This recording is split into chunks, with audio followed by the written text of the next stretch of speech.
hadiah lainnya. Caranya gampang. Kumpulkan 7 bungkus kapal api bertanda khusus dan data diri, masukkan ke Dropbox terdekat atau kirim ke PO Box kapal api JKT 10.000. Insya Allah bisa umroh.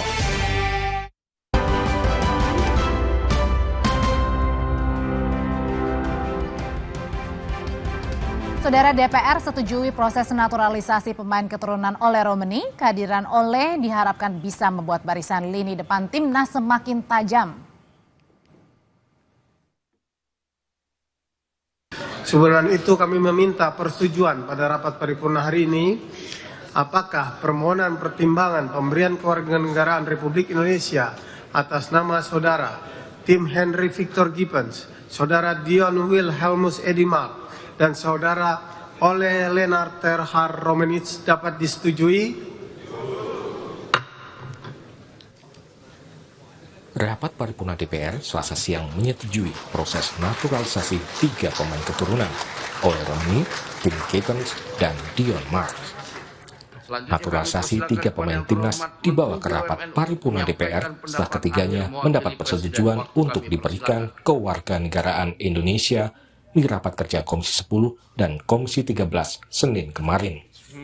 Setelah disetujui DPR, Ole, Gibbons, dan Mark akan melakukan pengambilan sumpah sebagai WNI.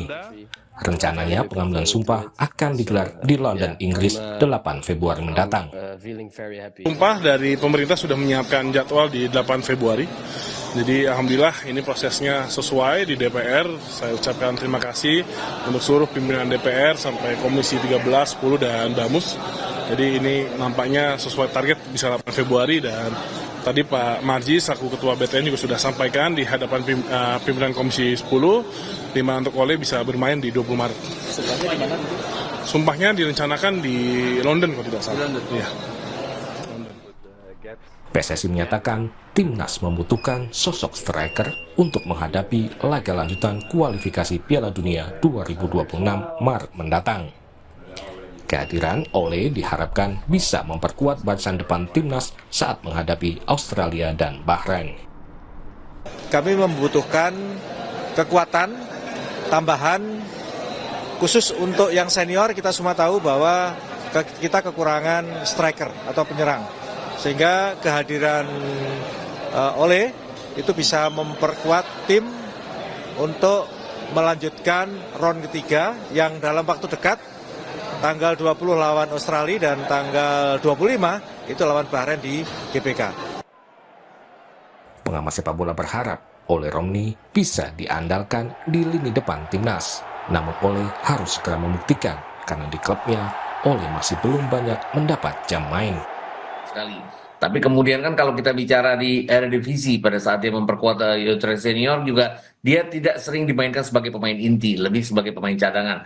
Bahkan pada saat dia sudah pindah ke Oxford dengan segala macam kontroversi kepindahannya ke sana, ada yang mengatakan bahwa dia hanya ditempatkan di sana sehingga ada semacam ketidakcocokan di locker room mereka, tapi jelas bahwa dia dalam 2 pertandingan terakhir mulai main dari menit ke-76. Jadi belum bisa dites apakah dia benar-benar mampu. Kemudian laga kualifikasi Piala Dunia 2026 akan digelar Maret mendatang. Timnas Indonesia akan tandang menghadapi Australia dan menjamu Bahrain di Stadion GBK Jakarta. Tim Liputan Kompas TV.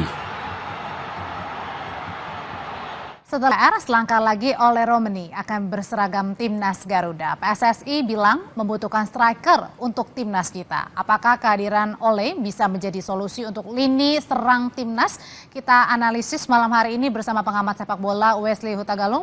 Bung Wesley, selamat malam. Selamat malam, Mbak Adri. Ya, Bung Wesley, ini kan PSSI bilang butuh sosok striker ya untuk memperkuat lini depan. Nah, apakah kehadiran Ole Romeni ini bisa jadi jawaban untuk memperkuat lini depan kita?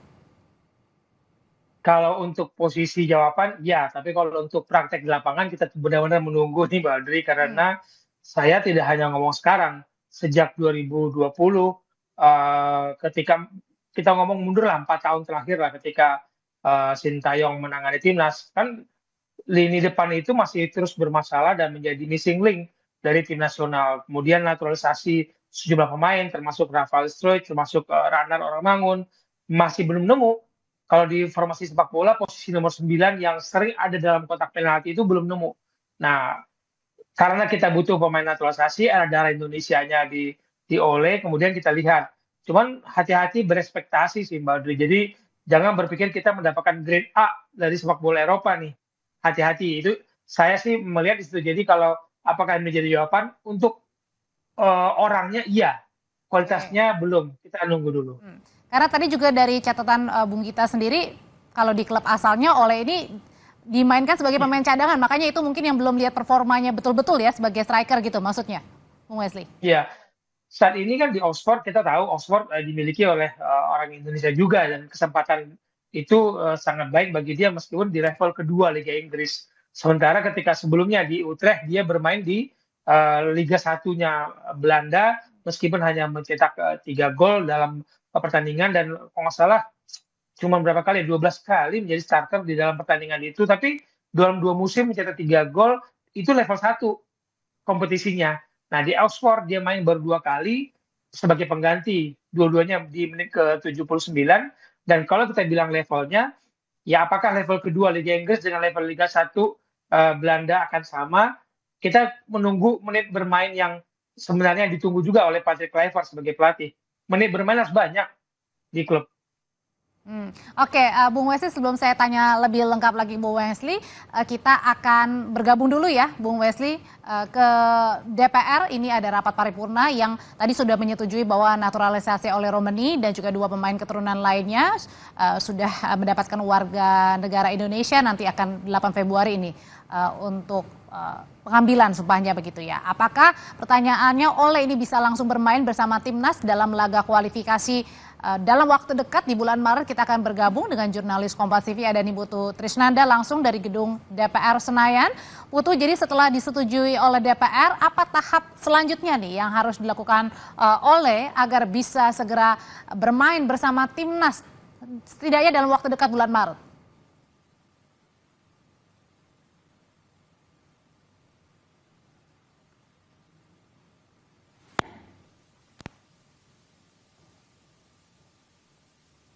Memberikan kewarganegaraan kepada Ole Romani. Nanti setelah itu juga ada pembacaan sumpah yang kalau tadi mengutip bagaimana pernyataan dari Menpora Dito Aryo Tejo bahwa nanti pada tanggal 8 ini akan dibacakan sumpahnya dan nanti akan secara resmi bergabung menjadi warga negara Indonesia. Kalau pertanyaannya adalah bisa nggak ya membantu timnas Indonesia nanti ketika berlaga melawan Australia begitu ya.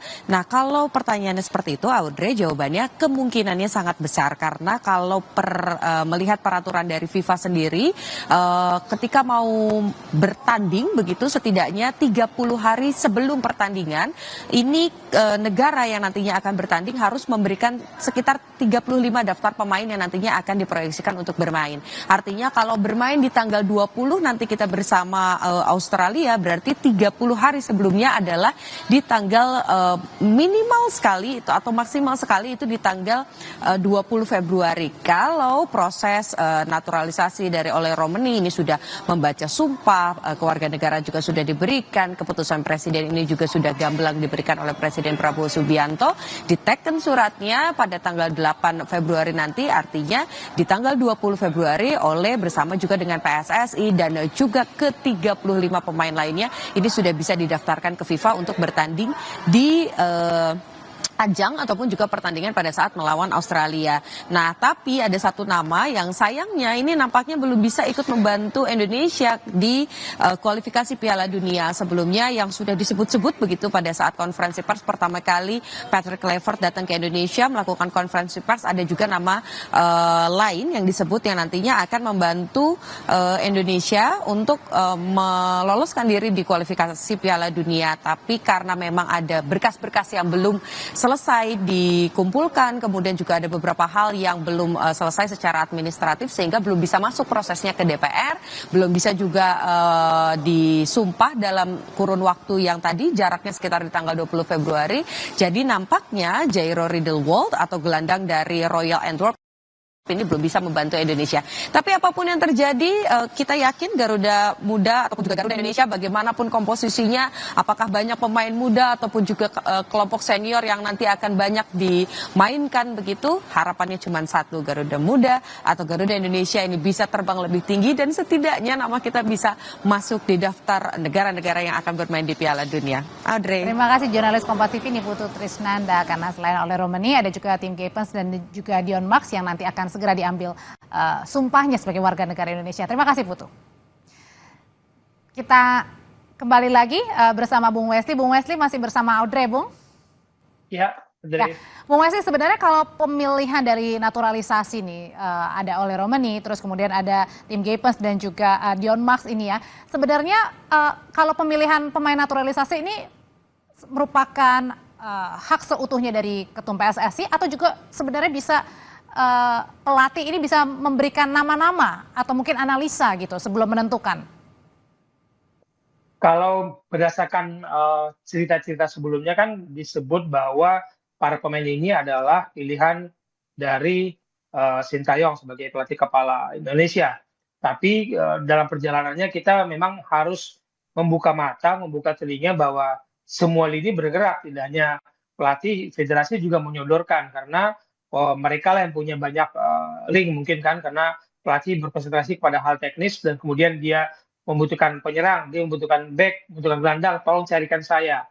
Mungkin akan lebih efektif seperti itu dan kemudian federasi bergerak melalui jaringan-jaringannya dan menyodorkan pemain-pemain itu dan kemudian pelatih kepala yang menentukan oke, saya mau, saya enggak, saya mau, saya enggak. Jangan sampai kemudian pemain yang dipilih kemudian dinaturalisasi dan ketika masuk tim nasional itu tidak menjadi bagian dari game plan seorang pelatih dalam hal ini ketika masih di era Sintayong. Idealnya seperti itu sih Mbak Audrey. Jadi harus ada kesamaan bahwa dia membutuhkan pemain di posisi ini, kemudian federasi membantu mencarikan. Karena dan pilihan jatuh itu kepada Ole juga itu? Karena saat Ole dan waktu itu dengan siapa, Jairo kan banyak ya, 2 nama yang sebut-sebut dibutuhkan. Sementara kalau posisi lain sementara Jairo kita sudah punya, di lini belakang kita sudah punya, di lini depan memang kita nggak punya dan opsi yang diberikan hanya Ole. Dan ketika itu Sintayong juga kita dengar kabar menyetujui untuk Ole menjadi salah satu bagian dari tim nasional Indonesia. Oke, pelatih Kluivert ini kan juga mantan penyerang ya begitu ya, yang mengisi posisi lini depan begitu. Nah sebenarnya taktik seperti apa sih dari Kluivert gini yang dalam waktu dekat adalah melawan Australia dan juga Bahrain? Sebenarnya kalau dari Bung Wesley sendiri melihat taktik apa nih yang akan dimainkan oleh Kluivert nanti?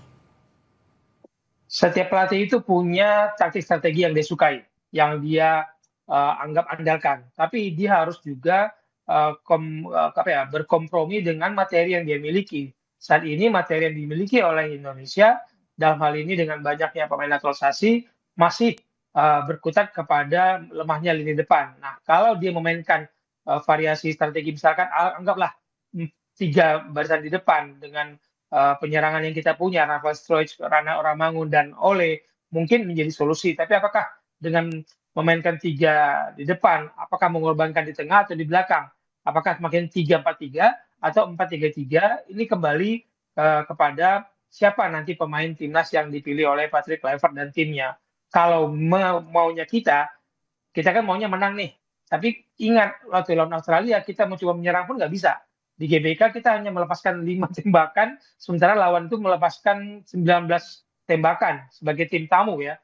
Nah di Australia memang kita harus realistis. Kalau kita bermain menyerang terbuka melawan Australia, yang ketika kita mencoba bermain di GBK dengan melakukan gempuran, kita nggak bisa masuk ke dalam Australia.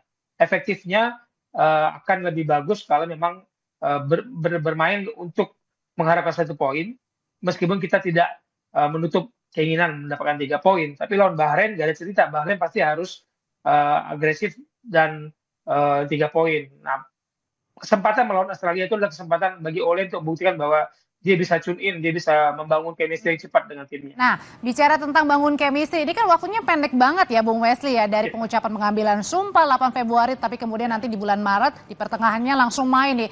Ini cukup gak sih kurang lebih 1 bulan ya mungkin ya, bagi Ole dan kawan-kawan lainnya di timnas ini beradaptasi nih, saling beradaptasi? Ya, bahkan nggak sebulan, Mbak Audrey. Bisa-bisa cuma 5 hari bertemu dengan tim. Karena kompetisi masih berjalan. Yang di Liga Indonesia, kita berhenti tanggal 12 dan 13 Maret kita berhenti berkompetisi untuk memberikan kesempatan tim nasional bergabung melakukan pusatan latihan untuk bertanding tanggal 20 di Australia. Tapi kan yang di Eropa sana kompetisi berjalan terus. Nah, bisa-bisa yang dari Eropa, yang dari Belanda, yang dari Italia, yang dari Inggris itu langsung bertemu dengan teman-temannya di Australia. Apakah waktu cukup untuk membangun chemistry, profesionalisme seorang pemain ini sangat dituntut kemampuan dia beradaptasi. Karena pilihan profesi sebagai sepak bola salah satu syaratnya adalah cepat bergabung, cepat membangun chemistry dengan timnya. Karena mereka bisa tiap 2 tahun pindah klub, dan tiap 3 tahun bisa pindah klub. Nah, kalau pemain lambat membangun chemistry, niscaya dia akan sulit berkompetisi sebagai pemain profesional yang dianggap oke untuk pindah satu klub ke klub lain, maupun saat ini kita berbicara soal timnas Indonesia, pemain yang benar-benar baru bergabung dan kemudian menentukan sekali langkah kita untuk ke Piala Dunia. Ya, berarti chemistry yang dibangun juga termasuk dengan chemistry bersama pelatih juga, karena ini penentu juga ya. Untuk pertama kali Kluivert kan, pasti semua mata tertuju juga kepada pelatih kita yang baru ini, Bung Wesley. Betul. Jadi ini beban kalau oleh kita terus menggaung-gaungkan, akhirnya kita mendapatkan pemain nomor 9 misalkan gitu ya. Tapi beban oleh dan beban pelatih Kluivert itu tinggi sekali. Karena ekspektasi orang adalah ketika tidak lagi ada masalah komunikasi, tidak lagi masalah perbedaan gaya bermain, fondasi sepak bola Eropa bisa dimainkan untuk tim nasional Indonesia karena banyaknya pemain naturalisasi dari Eropa dan pelatih kita dari Eropa. Ujiannya adalah kemudian hasil di lapangan itu menjadi penilaian bagi pelatih Kluivert dan bagi pemain baru, termasuk Ole yang digadang-gadangkan menjadi missing link tim nasional selama 5 tahun terakhir. Tapi kalau menurut Bung Wesley nih, kira-kira nanti Ole akan langsung dimainkan nggak sih di menit awal oleh Kluivert nih? Nah, ini pertanyaan menarik, Mbak. Pertanyaan kita adalah pemain baru apakah tune in segera ataukah biasanya pelatih melihat lagi komposisi yang dibutuhkan untuk menghadapi lawan tertentu dalam hal ini Australia, dan bagaimana Ole harus melihat permainan timnya, kemudian dia mulai mendapat pelajaran dari anggaplah 45 menit babak pertama. Karena dalam persiapan menghadapi Australia, saya tidak yakin akan ada uji coba di tim nasional karena bertemunya sudah langsung di Australia. Jadi latihan itu sangat berbeda ketika menghadapi pertandingan. Nah, internal game yang dilakukan oleh tim nasional itu menjelang hari pertandingan itu tidak cukup untuk melihat chemistry yang dibangun oleh Romani. Jadi saya mungkin untuk jawaban Mbak Adri, kita berharap 45 menit cukup bagi Ole untuk melihat teman-temannya bermain, dia masuk membangun chemistry, dan nanti di Bahrain sudah nggak ada alasan, dia harus main dari awal. Oke. Bung Wesley, yang juga menarik adalah dalam waktu kemarin-kemarin ini kan Kluivert juga datang kembali ke Indonesia melihat bagaimana pertandingan dalam negeri kan, lokal begitu. Ini sebenarnya apa sih yang lagi diincar Kluivert nih dengan tiba-tiba datang begitu ya, menghadiri beberapa pertandingan lokal? Ya sudah layak dan sepantasnya.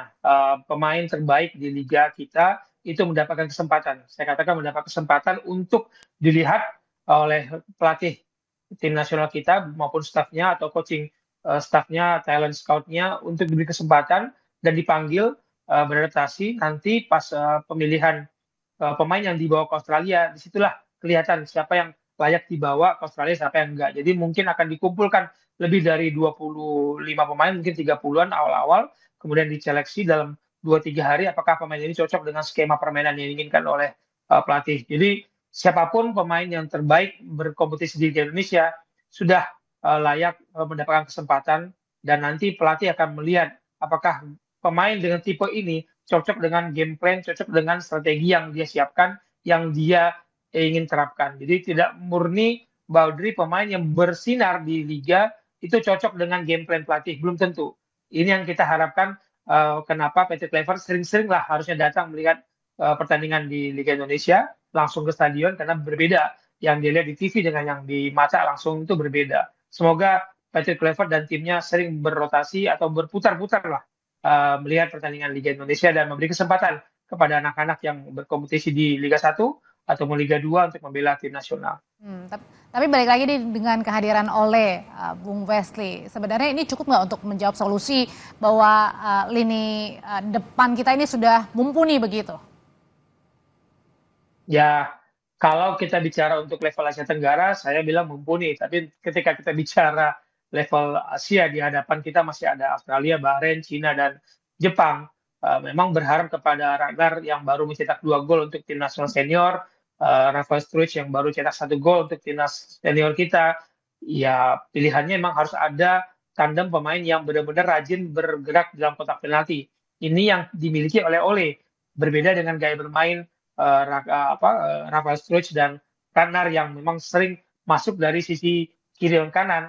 Akan ada Ole yang sering, kalau kita lihat nonton video-video pertandingan dia di Utrecht, dia kan rajin dalam kotak penalti. Dan kita butuh pemain itu yang sampai kita bicara 5 tahun terakhir ini, ketika tim nasional ditangani Sintayong, kita belum nemu pemain yang rajin ada dalam kotak penalti dan punya naluri dalam tanda kutip membunuh dan ada sebagai penyelesai serangan.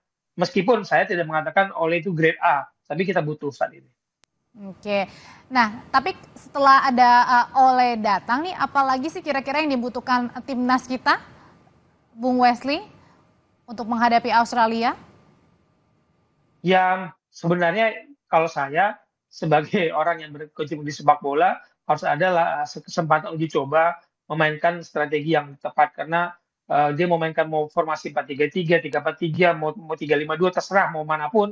Tapi kalau nggak dicobakan dalam sebuah pertandingan uji coba, akan sulit melihat siapa yang benar-benar kapasitas dan kapabilitasnya untuk memainkan di beberapa posisi yang harusnya bisa menjadi acuan bagi pelatih. Jadi sebenarnya kalau bagi saya harus ada uji coba dalam persiapan kompetisi Liga 1 kita break bulan pertengahan bulan Maret. Ya semoga teman-teman kita diberi kesempatan uji coba resmi ya, mau lawan klub mau lawan di luar negeri pun. Tapi kalau pemain-pemainnya dari Eropa tidak ada waktu uji coba, ya saya berharap profesionalitas mereka membangun chemistry dan tidak ada lagi cerita-cerita. Uji coba seperti apa sih Bung Wesley yang diharapkan selayaknya nih? Ya, paling tidak melawan klub Liga 1 atau klub Liga luar yang meskipun itu bukan dianggap pertandingan uji coba resmi, tapi pelatih bisa melihat formasi mana yang diterapkan.